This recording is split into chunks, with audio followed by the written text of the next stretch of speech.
Olá, galera, tudo bem? Boa tarde. É, Depois de um dia tenso ontem, tentando fazer as postagens dos vídeos, pelo menos o primeiro vídeo eu consegui postar hoje do sexto ano. Problemas de internet na região. Nunca tive problemas com, assim, dessa maneira, mas dessa vez foi complicado. Mas, passado esse problema, vamos aí ao vídeo da turma do sétimo ano, né, de Ética e Cidadania, capítulo 2, Ciência e Tecnologia. Esse capítulo ele é bastante importante porque ele fala de como hoje nós nos comunicamos, né? Eu aqui estou produzindo este vídeo, né, fazendo essa produção para vocês através do meu aparelho celular. Ou seja, é a tecnologia a serviço de todos, né? É você utilizá-la da melhor maneira possível. Lembrando para os alunos que estudaram comigo no sexto ano, no ano passado, né, a gente sabe que essa é uma das ferramentas digitais fundamentais, né, mas também ela é utilizada em alguns momentos como um recurso não muito saudável quando se você associar ao bullying, né, principalmente ao cyberbullying, né, porque ela é uma ferramenta onde as pessoas fazem essas publicações maldosas. Mas o que nós vamos falar desse capítulo é, primeiro ponto, eu dividi esse capítulo em 3 tópicos, né? Em primeiro momento, logo no início do capítulo, tem um texto falando sobre isso, que é sobre a tecnofobia. Depois, uso de robôs, né? A importância dessa tecnologia, né? Na medicina, nas indústrias, vamos falar detalhadamente de cada uma delas. E por último, os cuidados com jogos. Esse último eu vou dar bastante atenção ao assunto, né? No primeiro tópico, que é a tecnofobia, o que é a tecnofobia? Né? São aquelas pessoas que têm neuras com tecnologias, né? Quando houve o boom, máximo boom nos anos 80 do computador, né? Ele começou então a adentrar as empresas, depois nas casas das pessoas. Isso levou um certo tempo, pelo menos no Brasil, até a chegada do uso do celular, que é um computador portátil, né?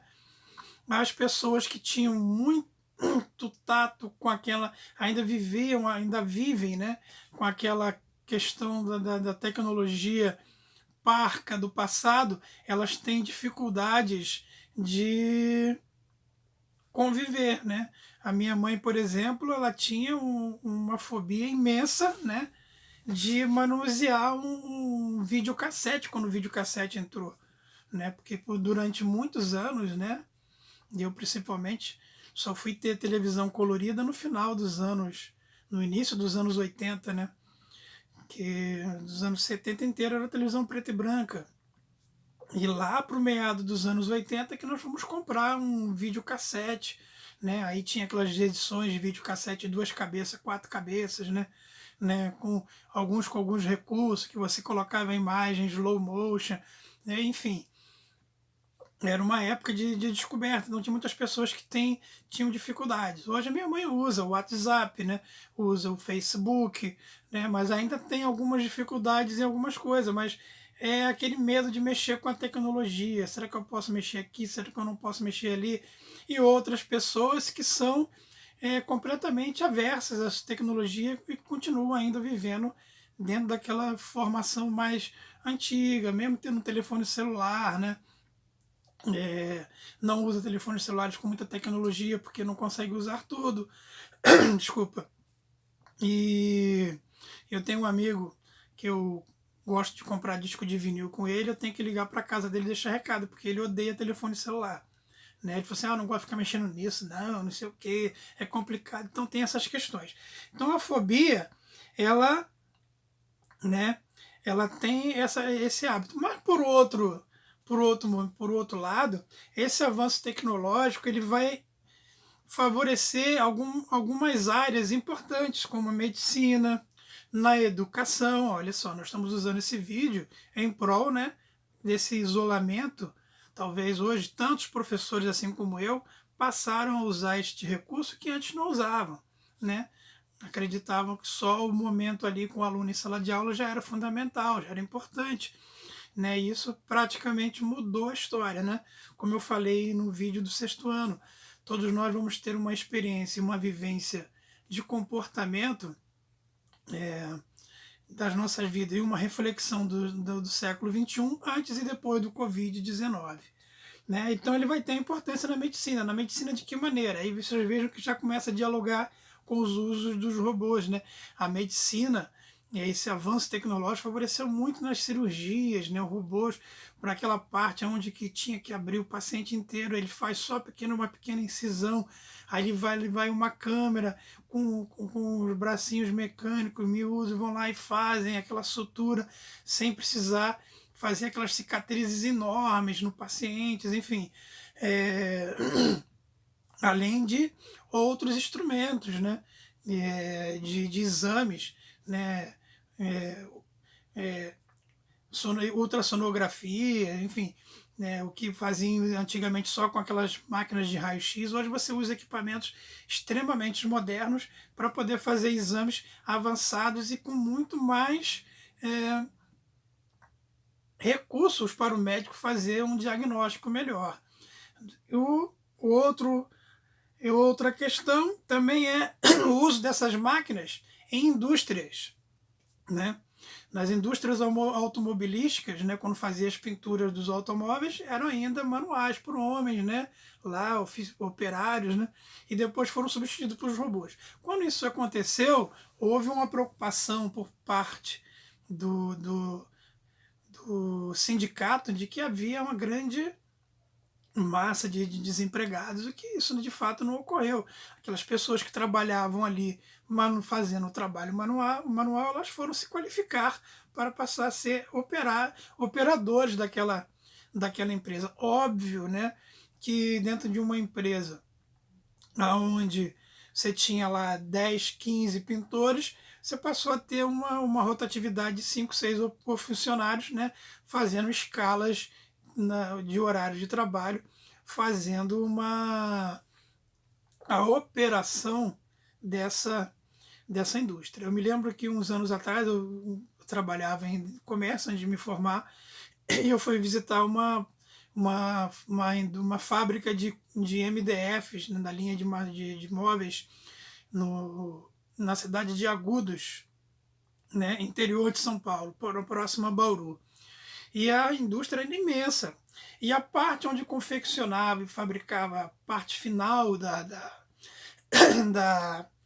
dos MDF eram 20 funcionários só que trabalhavam operando aquela empresa inteira, que eram 2 ou 3 quarteirões de um imenso espaço.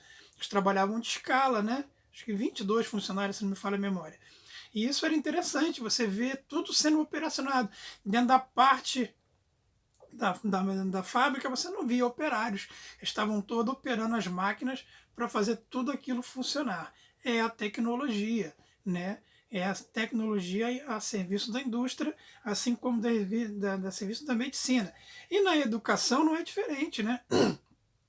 Eu, no meu tempo de estudante, se eu quisesse fazer uma pesquisa, eu não tenho a mesma facilidade que tem um estudante hoje que entra no Google, né, coloca lá o título, pesquisou, ele vai achar centenas de textos do que ele está querendo fazer, né?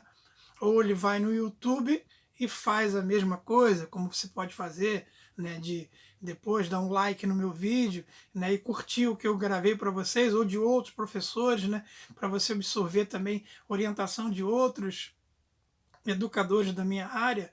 Então esse é o processo de pesquisa fácil de hoje. Meu tempo não, eu tinha que sair de onde eu moro, daqui de Belford Roxo, e ir lá para o centro da cidade, fazer uma pesquisa em uma biblioteca, né, acessando os livros, e se eu encontrasse alguma coisa que me interessava, eu tinha que marcar as páginas, pedir para fazer a cópia, e uma semana depois eu tinha que voltar para buscar as cópias. Olha só o trabalho. E hoje eu vejo alunos reclamando, dizendo que não tem tempo para pesquisar. Como não tem tempo, né? Eu costumo dizer que preguiça e aprendizado não andam junto. Ou o aluno se dedica, ou ele nunca vai obter conhecimento. Então você tem hoje tudo na palma da mão, no celular, no tablet, ou no notebook, ou no computador de mesa, enfim. Você tem esses recursos. Então o processo de educação hoje, através dessas tecnologias, ele cresceu muito, né? Eu faço uma pesquisa para uma dissertação de mestrado, onde eu consigo ter acesso a documentos numa biblioteca na França, que todos os documentos históricos estão digitalizados na Biblioteca Nacional da França. Eu não preciso me deslocar daqui para ir à França, né? Eu procuro lá na parte de manuscrito, tem tudo lá, né? Eu baixo em PDF, imprimo e tenho os documentos aqui para fazer as análises, né? Textos, enfim, tudo, né? Até manuscritos da obra de grandes nomes da literatura francesa, né? Voltaire, né? Victor Hugo, né? Balzac, né? Inclusive eu tenho a coleção do Balzac inteira aqui, né? Que é um escritor francês que eu gosto muito. Enfim, então você hoje tem acesso a tudo isso, a uma grande possibilidade de obter a informação, né? É... E também há uma outra questão, eu botei aqui interessante, no atendimento ao público feito numa empresa nos Estados Unidos, do McDonald's, né? Tem no texto, aí vocês vão ler no texto como é que foi essa experiência do McDonald's, de você fazer o pedido e ser atendido por um robô. Quer dizer, a tecnologia é imensa, existem edifícios, né, em portarias no Japão, que você entra um robô para te atender, te dá todas as informações, ele te diz que qual andar que você tem que ir. Enfim, a, a tecnologia ela extrapola em tudo, né? Se a gente vê como é que foi a tecnologia que os Estados Unidos usou para levar o homem à Lua em 69, e ver a tecnologia exercida pela NASA hoje é imensa, né? E sem falar que nós devemos a esse avanço tecnológico, principalmente da parte de computador, a um grande nome que é o Alan Turing, né? O Alan Turing, ele foi o cara desse processo todo, né? Vocês têm um filme interessante chamado O Jogo da Imitação, aonde ele faz a descoberta para ele descriptografar aquela famosa máquina Enigma usada pelos nazistas na Segunda Guerra. Mas infelizmente a história do Alan Turing ficou por 53 anos oculta por uma determinação do governo inglês, né? E ele morreu jovem, morreu com 43 anos, né? Porque na Inglaterra, entre 1865 e 1967, havia uma lei que condenava os homossexuais, aqueles que eram pegos fazendo práticas, né, homossexuais. E ele foi uma dessas vítimas, né, e ele foi condenado à castração química. E ele morreu sem nem receber em vida nenhum créditos por esse trabalho que ele fez. Se a gente conhece o computador hoje, nós devemos agradecer ao Alan Turing. 53 anos depois, a Rainha Elizabeth II, né, pediu um perdão póstumo, né, os familiares do Alan Turing por todo o serviço, né, a descoberta desse equipamento, né, dele ter decifrado os códigos da máquina Enigma, livrou milhões e milhões, uns falam em 8, 10 milhões de pessoas, que só com a quebra desses códigos ele conseguiu salvar de 8 a 12 a 10 milhões de pessoas que poderiam ter morrido na Segunda Guerra Mundial. Enfim, mas esse foi um parêntese, né, para vocês verem qual é a importância da tecnologia, o que ela possibilita, o que ela pode fazer de mudança na sua vida, né, e no mundo de modo geral, né. Enfim, a última parte, né, que aborda aí, que eu ponho assim, cuidados com os jogos, né, com os jogos eletrônicos. Isso, inclusive, está lá na página 21, ele coloca lá um texto curtinho, depois tem alguns exercícios. Lembrando que, além dos exercícios práticos que tem lá, tem alguns textos, tanto dos livros de ética quanto do livro de história, que ele vai fazer sobre aquele texto algumas perguntas. Então, estas perguntas o aluno tem que responder. Ah, professor, não dá para fazer no livro, faz no caderno.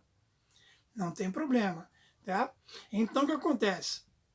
Essas questões dos jogos eletrônicos, ela é importante você ter um discernimento sobre esses jogos. Por quê? Porque estes jogos acabam desviando a garotada, né, para o principal objetivo, que é estudar, né? Existem alguns jogos que são educativos, agora tem alguns jogos que são problemáticos, né? Nós tivemos há 1 ou 2 anos atrás um problema com um jogo chamado A Baleia Azul, né, onde o jogo, no resultado final, levava ao suicídio. Porém, alguns estudiosos, ali, alguns artigos sobre a questão, né, o que causava de fato aquela criança cometer suicídio não era só o jogo, eram já alguns problemas que aquela criança vinha obtendo na sua vida, algum problema já enraizado ali, e o jogo do Baleia Azul foi um estopim, né? A mesma questão é com o tal do jogo do Free Fire, né? As pessoas perdem horas, horas e dias jogando aquilo online e perdem a noção do tempo. Jogar, né? Eu digo assim, a criança, o aluno do 6º ao 9º ano, ele tem que ter seu tempo de criança, porque ele ainda está naquela transição de criança para adolescência, né? Mas ele precisa dosar, né? Fundamental o seu tempo. Né? Tem tempo para você brincar, tem tempo para você estudar, tem tempo para você assistir televisão, tem um tempo para você ajudar na tarefa de casa para os seus pais. Tem que aprender a administrar. Eu espero que não só o aluno, mas os responsáveis assistam esse vídeo, que é para poder começar a fazer a organização da sua vida. Né? Se você não se organiza, você se perde, faz muito de uma coisa só e aquilo que é necessário você nunca faz. Então você nunca coloca em ordem as suas atribuições de estudo. E estudar é organizar, é você dedicar um determinado ponto, um determinado momento para estudar o que você precisa saber. Enfim, esse é o recado desse capítulo. Não é um capítulo difícil, né? Dá para vocês aí se absorverem, né? Tem todas as informações aí na internet. Quem quiser absorver um pouquinho mais de conhecimento, tem o Google, tem o YouTube, né? Tem nas redes sociais, tem grupos e páginas que falam sobre tecnologias. Então tem muitas informações. O que o aluno tem que fazer é garimpar essas informações, enxugar, né?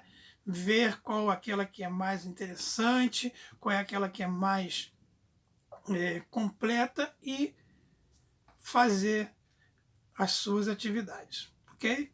Um abraço e até o próximo vídeo.